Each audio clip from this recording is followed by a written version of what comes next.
Match the words to their definitions. Yəni sözlərlə onların izahlarını uyğunlaşdırın. Burada bizdən söz biliyi tələb olunur, sözləri bilməyimiz tələb olunur. Exhibition, yəni sərgi. Dessert, yəni desert. Desire, yəni həvəs. Bu sözlərin tərcüməsini bilsək, asanlıqla izahlarını tapa biləcəyik. Exhibition, yəni a public show of art or other things. 1C. Dessert, yəni sweet food eaten at the end of a meal. Yəni yeməyin sonunda yeyilən şirin bir qida yemək. Və 3-cü desire, a strong wish to have or to do or do something. Yəni bir şey etmək üçün güclü arzu, güclü bir istek. Bu bir həvəs, desire. Bu mənaları bilsək, düzgün cavabı tapa biləcəyik. Bu testdə isə söz önü ilə bağlı biliyimiz yoxlanılır. Mike laid, Mike uzandı. Bed sözü ilə hansı söz önü istifadə olunmalıdır? Laid on the bed as soon as he got home. Evə çatan kimi Mike yataqda, çarpayda uzandı. Laid on olmalıdır. Bu testdə isə article biliyimiz yoxlanılır. I met an old friend in the street while I was on my way home. Birinci an, ikinci the olmalıdır. An old friend in the street. Bu testdə isə məchul növlə bağlı biliklərimiz yoxlanılır. Məchul növü bilmək üçün ilk öncə zamanları düzgün bilmək lazımdır ki, daha sonra məchul növü dərindən anlaya bilək, quruluş yadımızda qala bilsin. Cümlə belədir. Someone stole his suitcase a few days ago. Kimsə bir neçə gün öncə onun çamadanını oğurladı. Burada cümlə aktiv formadadır, yəni məlum növdədir. Biz bu cümlənin doğru məchul növdə olan variantını tapmalıyıq.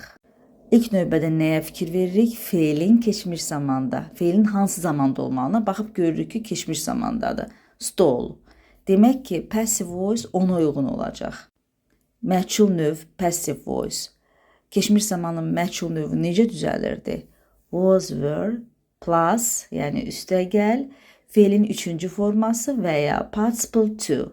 2 formada da deyə bilərsiniz.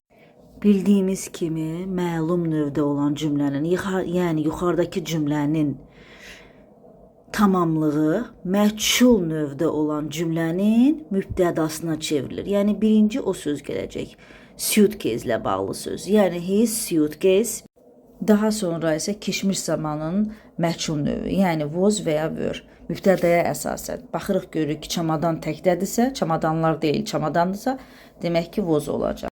Yəni his suitcase was stolen a few days ago. Bu olacaq. Digər bəndlər isə zamanlara uyğun gəlmir, zamana uyğun deyil. Məsələn, B variantında has stolen yazılıb. Has stolen passiv deyil, aktivdir, oğurlanıb deməkdir. Bizə ümumiyyətlə məchul növ lazım idi. C variantında is stolen, burada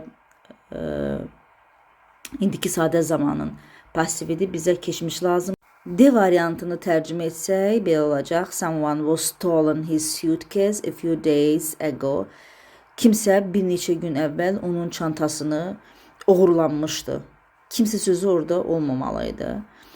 Ümumiyyətlə cümlənin tərcüməsi gördünüz necə mənasız alınır. Y variantı isə tamamilə səhvdir. Ümumiyyətlə passive voice ilə bağlı əsas onların quruluşunu, yəni hər zamanın öz məchul növü var və o məchul növlər əzbər öyrənilməlidir. Bu quruluşlar əzbər yadda qalmalıdır. Ondan sonra cümləni tapmaq, düzgün doğru cavabı tapmaq çox asan olur. Which pairs are synonyms? Yəni hansı cütlər sinonimlərdir? Hansı cüt sinonimdir?